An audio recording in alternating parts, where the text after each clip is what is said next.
Welcome, everyone. I'm Amy Seeley, president of Seeley Test Pros and LEAP, helping students to succeed in all kinds of tests from 8th grade to grad school throughout Ohio. And I'm Mike Bergen, president of Chariot Learning, helping students with test school and life based out of Rochester, New York. Between the two of us today, we have over 60 years of experience at the highest levels of the test preparation and supplemental education industries. We both love to talk and learn about the latest issues in education, testing, and admissions. So let's get down to tests and the rest. The fascinating topic we want to explore today is the predictive validity of test scores in college admissions. But first, let's meet our special guest, David Blobaum. David Blobaum is the Director of Outreach for the National Test Prep Association, which works to support the appropriate use of testing and admissions. He is a co-founder of Summit Prep, which opened its doors in New Jersey in 2013 to help empower students through education to succeed in life. Welcome. Thank you. It's great to be back. David, it is great to have you back. Not that we don't talk all the time, but our conversations on the podcast have been very special. You appeared first all the way back in episode 79 to discuss why the SAT and ACT are awesome. In episode 582 to discuss the need for testing sites in California. That was a powerful and influential podcast episode. And in 421, we did a sponsor spotlight for Summit Prep. Today, we have a topic that I know the three of us love to discuss endlessly. But before we dive into that, can you remind listeners about your background and the many hats you wear in education? Yeah, so I would say my background is that I was very lucky to go to a great private high school on scholarship. So my dad was a hospice chaplain. My mom taught kids, was a teacher assistant for kids with special needs. So money was tight, but through the generosity of strangers, that's really empowered my education throughout my entire life. So I was able to go to a great high school, learn Greek in high school, go from Loyola Academy in Chicago to then get, a great scholarship to go to the University of Chicago. And really, I never could have gone to either of those schools without standardized testing. So standardized testing really allowed me to stand out. And it's ironic then that that's really become my calling. But I really love educating students and truly empowering them through education. I think it's interesting in test prep. We see a lot of people, too, who the testing was really a lever for them in accessing college and college admissions, right? Like that it's sort of like that's part of their story, which is why we're so passionate about it. Because I always hear that out of you, David. Tell us a little bit about the work you've been doing, kind of advocating for tests through the National Test Prep Association. Yes. So, from that backstory, the tests are very important to me personally, and I see their impact and really rising importance actually in education and in higher education. So I joined the National Test Prep Association, got involved in the advocacy committee, and now I'm the director of outreach. So I get the privilege of representing the National Test Prep Association and in the public eye. So on TV appearances or in op-eds. Now we've been featured in the Chicago Tribune and Inside Higher Ed. And I get to educate families and parents about testing and college admissions, but also just advocate for the appropriate use of testing, because there are a lot of different tests and a lot of different uses for them. And I'm fortunate that I can communicate that to families. It's a pleasure to be able to discuss topics like these in public, because the audience that these messages often reach are the parents and the students and the educators who kind of feel like they were gaslighted over the last several years, when we all grew up thinking that standardized tests had a place in applications and assessment, and they were meant to complement the tests that are administered in school. And to be told so confidently that testing is worthless, testing is biased, testing brings nothing else to the table except to enrich tutors, which is kind of a funny idea. Mm-hmm. And then, but a lot of the people, not just educators in the space, but educators outside the space and parents and students are like, no. I actually, I've always thought that there was a place for this. And now we see sanity returning on an admissions level. and maybe on a public level. And part of that has to do with the persistent messaging that we've been able to share over time, the three of us, many of our colleagues, many like-minded individuals and academics and researchers. So kudos, David. Keep up the good work.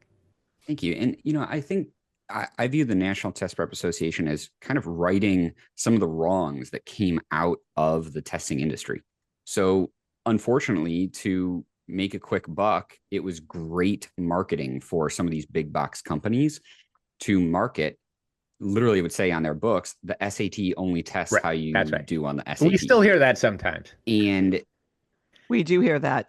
right. And it was such effective marketing that it really convinced, I think, most people that the tests really were not that valid. Well, it resonates because it sort of suggests that just because you don't do well, like it's an excuse to not You're do not well. just a That's kind of how I number. look at it. You're It's like, not. well, Yeah. yeah, right. You're not alone, which is true. I mean, but we all know that really the tests we've seen, it's not back in the 80s kind of tests. We're dealing with different assessments now that actually really speak to Yeah, foundational I think skills. we're also addressing the misinformation that the testing organizations themselves put out that preparation doesn't work. Like to say we've created a test that you can't study for makes no sense whatsoever. There's no good academic assessment that you cannot and should not study for. But the test writers themselves, I would say, the companies, they changed that messaging. That messaging changed, but we're still affected by it, right? But I'm saying like we're all kind of righting the wrongs of the last several generations where that was the message and it was very confusing. Yes. So the irony there is that the people who should have been championing the tests were undermining the tests Absolutely. with their messaging.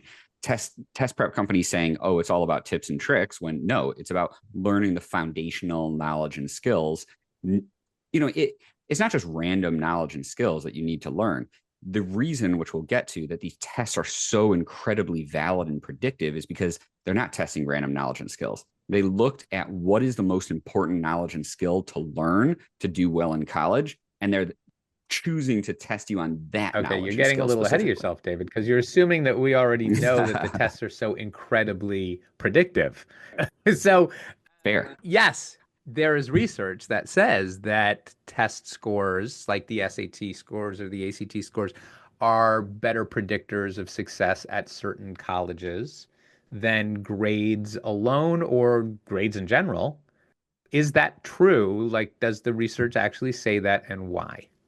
I like that this actually ties into the messaging because the facts have actually changed. And so the messaging can and should change. The fact was that SAT and ACT scores always added predictive capacity to making admissions decisions on top of high school grades. And so that was the argument for them.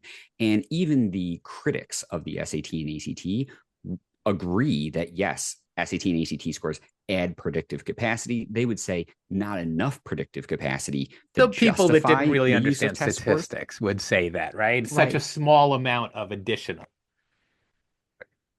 Right, exactly. But the data that they were using is now completely outdated. So we're talking about the most prominent study that's actually well designed that was against the use of test scores was from the University of Chicago, and they're using data that started in 2006, 2009. So we know that grade inflation has massively increased since then. So you really can't even rely on that data anymore. So the most recent research that's been put out shows that at least at the selective, highly selective schools, SAT and ACT scores are vastly more predictive than high school grades. And to put numbers on that, when they did the research on the Ivy and Ivy Plus institutions, high school grades predicted 5% of a student's grades in college. So Wow. not very predictive on No. their own. That's high school grades alone. SAT, ACT scores alone predicted 19.3%. Oh, that's a huge difference. Huge difference. So it's 3.9 times more predictive. So it's no longer the fact that, oh yeah, SAT and ACT scores add predictive capacity. No, they're massively more predictive. And in fact, when you have SAT and ACT scores alone, again, that's 19.3 predictive capacity. When you add high school grades to that, you only go from 19.3 to 19.6. I noticed that the people who So you didn't only, understand statistics before are Yeah. going to remain silent on that that Right. discrepancy. The flip of the numbers.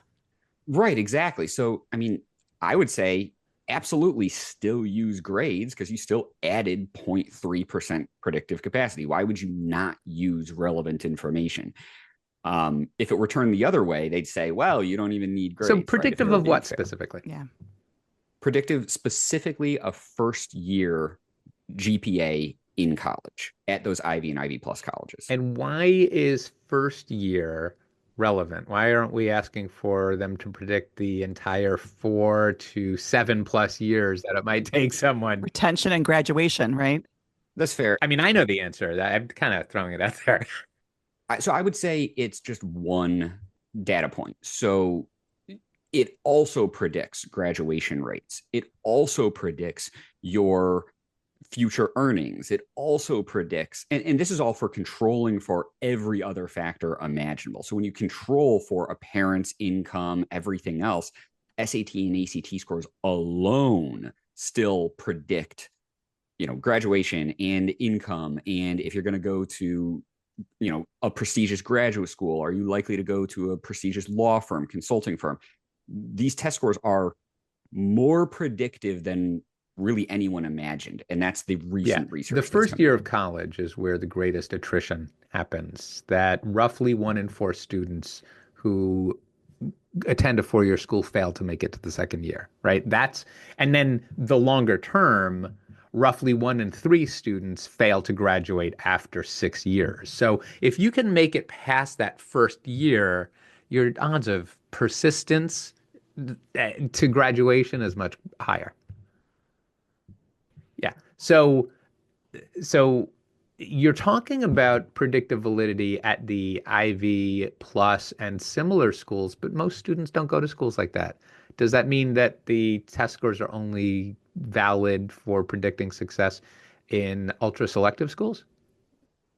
Good question. So they're most useful at the most selective schools because what happens is that at the most selective schools, essentially everyone being admitted and enrolling has essentially perfect grades. So there's not much grade variation to even then have, predictive capacity for different grades in college because everyone has basically the same grades. Whereas there's a little bit more variation in test scores, even though not much at the high end. So as you go to less and less selective institutions, SAT and ACT scores are still just as predictive. The gap between how predictive a test score and grades are goes down, though. But still, again, you're adding predictive capacity, and most schools don't publish their data so much on this. But for instance, UT Austin did.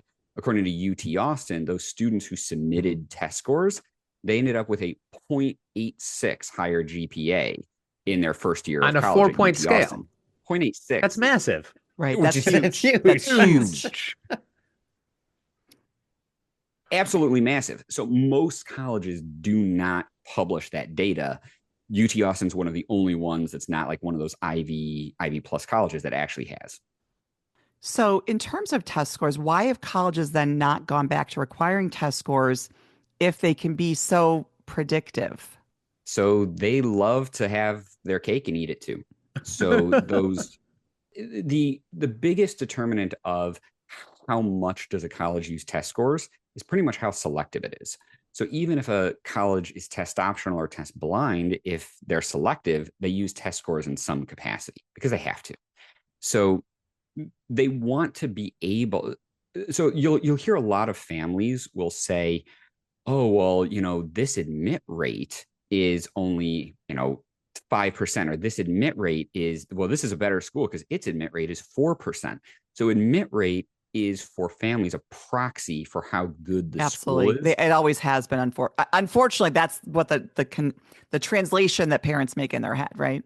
Exactly. And so by being test optional, Colgate more than doubled its number of applicants. Its applicants went up by 108% the year that it went test optional. So that cuts their admit rate in more than half. And so again, if parents are thinking, oh, a school is as good as its admit rate, then you want to stay test optional because it artificially lowers your admit rate because it entices a lot of students to apply who never would have been admitted if tests were required. So it gives the illusion of selectivity, and it's very, very hard for a college to pull that back. They can also then let in, more recruited athletes and meet their institutional priorities with students with low scores without bringing their school's So average down. let's talk about those schools, which represents a lot of institutions across many levels of selectivity. We'll not even include schools that accept 75% or more of applicants because that's different. But for these test optional schools, when applicants hear test optional, they often go back to the early days of the pandemic when test optional meant truly optional, right? How optional does test optional mean these days? And are the majority of test optional schools admitting submitters and non-submitters at the same rate? I know it's a very complex. I added a bunch of conditions to this inquiry, but I know you can handle it. So how truly test optional they are in general depends on their selectivity. So if you take a school, and the best way to look to, somewhat see behind the curtain is to Google common data set and the school's name and look up, I think it's C9 is C7 or C9 in the common data set tells what percentage of enrolled students submitted test scores. So like Pepperdine, 22% of enrolled students submitted test scores. So 78% didn't. Pepperdine is very. They are always truly my test example optional, of the I would truly say. test optional school. Exactly, Pepperdine. Mine too. Right. But then you go It's to nice to know though that some places are truly they are true to their word, because we know that Right. a lot are not. exactly. But then, the schools that have these, very low admit rates, almost guaranteed they are not truly test optional. And the downside is most of them actually don't share their data to actually really see are they or are they not. So, I mean, one of my favorite examples is the University of Illinois. So it's one of the very few schools that actually publishes by school what percent of its enrolled students submitted test scores. So for instance, University of Illinois overall, 59% of enrolled students submitted test scores. That's very test preferred. I mean, if you're at 50% or more, you're test preferred because when schools admit students, to go back to part of your question, Mike, they always admit students with high test scores at a higher rate. So, I mean, Amherst, for instance, it's test optional, but those students who submitted test scores got in at 2.5 Always times meaning the 99% rate. of the time. There are exceptions, certainly, but 99% of the time we're seeing a substantial submitter advantage in admissions, right? Mm-hmm. Exactly. So they're admitting those students at a higher rate, but they're yielding those students at a lower rate. So fewer of those score submitting students will actually enroll at that college because those score submitting students, they have great scores, they have more options. So in order to get a 59% enrollment rate of students who submitted test scores, you're probably more at like a 75, 80% of admitted students submitted test scores, which is something to keep in mind. So 59% for University of Illinois and Champaign-Urbana, already that's very test preferred. But it really matters based on major. So again, University of Illinois, one of the few colleges that publishes this, 28% of enrolled students at the School of Social Work at U of I submitted test scores. So their School of Social Work, very test optional. But their School of Engineering, Right. 81% of enrolled students. Is that a typical So trend like, that it's very often everyone. STEM programs that are more test required? Yeah. Exactly. And we could go back to selectivity. You really just have to say, is it a selective school? Is it a selective major? Then yes, it's basically got to value test scores. Well, that was what was interesting at the College Board Forum this fall when they had panels of colleges, because each college could say something different about what they see as this predictive validity at their school. But that was the one noticeable thing. I think it was Carnegie Mellon who said for different programs, it tells us more. And the overwhelming thing is very often those engineering or STEM programs, the predictive goes even way higher because we know that those fields require a lot more academic kind of strength, if you will. And then just to go back, I think a case study that I like to use is the University of Southern California. So on the website, they are very clear in air quotes, that they are truly test optional, right? They say applicants will not be penalized or put at a disadvantage if they choose not to submit SAT or ACT scores. But literally just February 3rd of 2025, their associate dean and director of undergraduate admissions, Kirk Brennan, said SAT and ACT scores help us. We do see value in using the number to help predict a student's first year GPA. And then when you look at their published data, you almost double your chances of admission if you submitted test scores. So that's to me, a great example of how they're saying they're truly test optional and they're absolutely not truly test optional. I would love to explore that more, but while we're in California, we should probably turn our attention to the most famously quote unquote test blind system of colleges in the United States, and that's the University of California system. How test blind are they? Are they truly test blind, David? They are not truly test blind at all.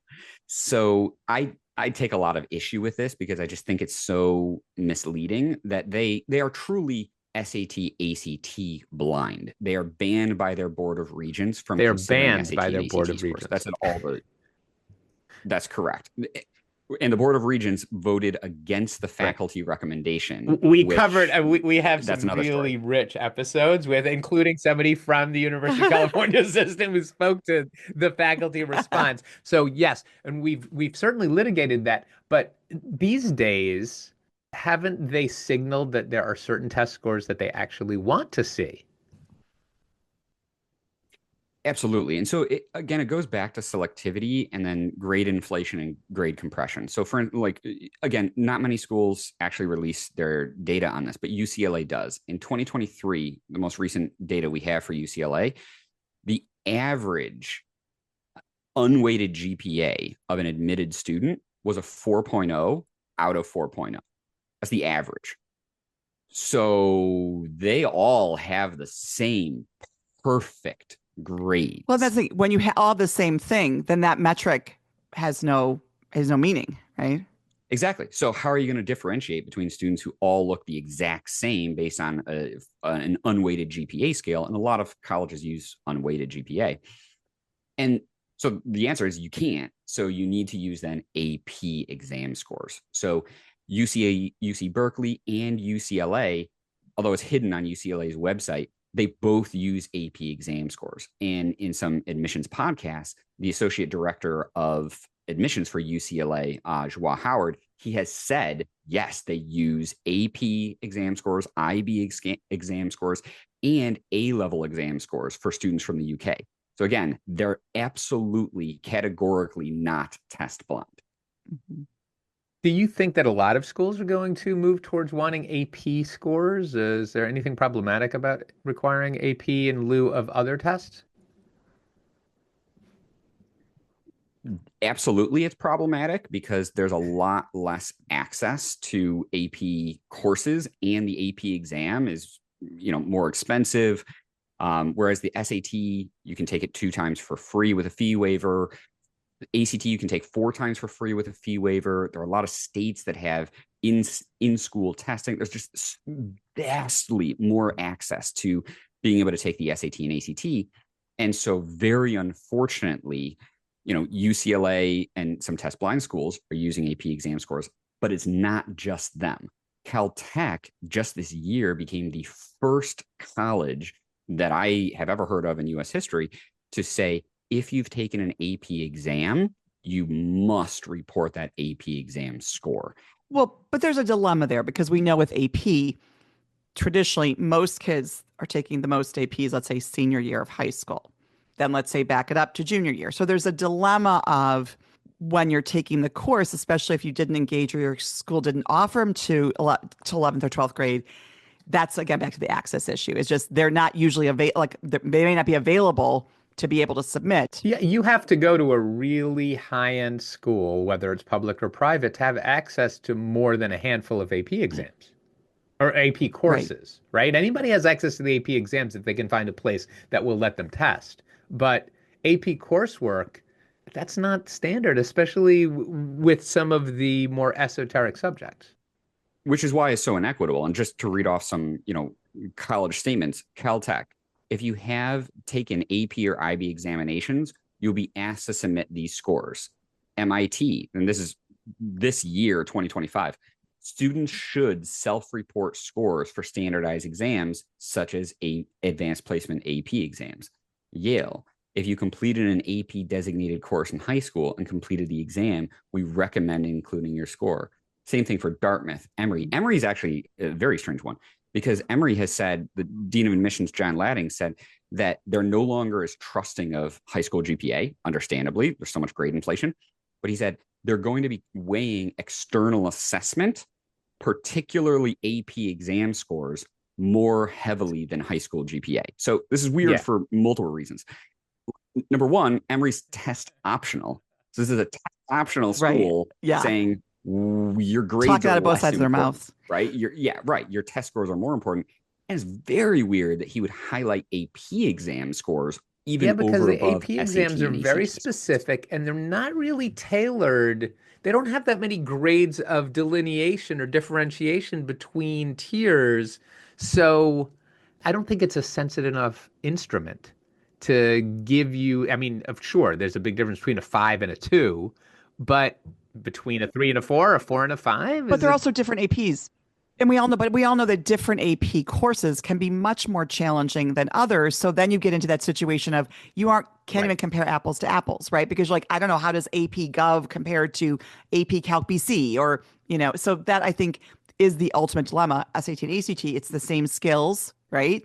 Everyone has taking the same Everyone's tests. taking the same test, and the skills that are assessed apply to all coursework. Right. They're like in uniform. And all those skills we see in SATs and ACTs present in pretty much almost all the classes you're going to take in college in some Yeah, capacity. Right. that's a good point. Interesting. All of this is so fascinating. One last question, because you mentioned Caltech, which I think swung from test required to test blind to test mandatory, right? Like they shifted very quickly back and forth. And you used the term test preferred earlier. And I know that there's a range of euphemisms that cover that gray area between blind and required.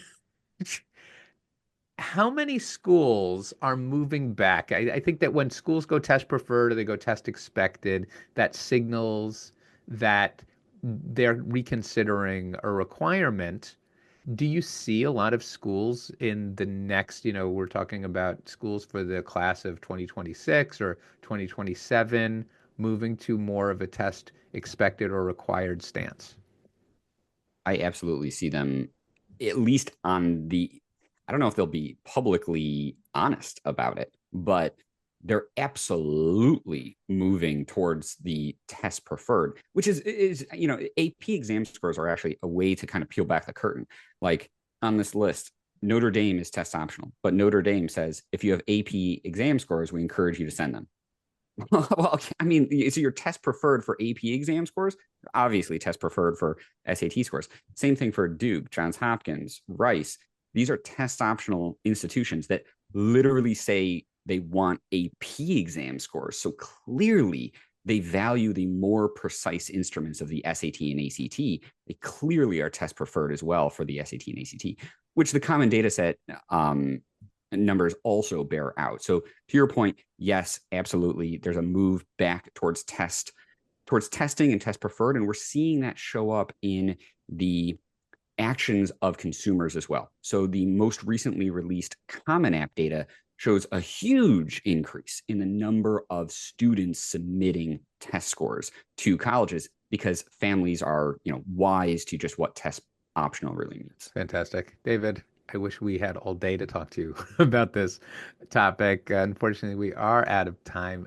Thank you so much for joining us today. Thank you. If listeners would like to get in touch with you, what's the best way for them to do that? Best way is to head to summitprep.com and they can just fill out a contact form and reach out to me personally. I'm always happy to talk. Awesome. We hope you enjoyed this discussion as much as we did. Be sure to join us for another fascinating topic and guest on the next Tests and the Rest. Did you enjoy this episode as much as we did? Find expanded links and more for this and all of our episodes at our show page at testsandtherest.com. While you're there, be sure to explore everything the larger TestBright site has to offer, including real, expert, unbiased answers to the toughest admissions testing questions. Of course, we'd love for you to rate, review, and subscribe to Tests and the Rest on your favorite podcast platform. If there's a topic or guest you'd like us to feature, just let us know and spread the word.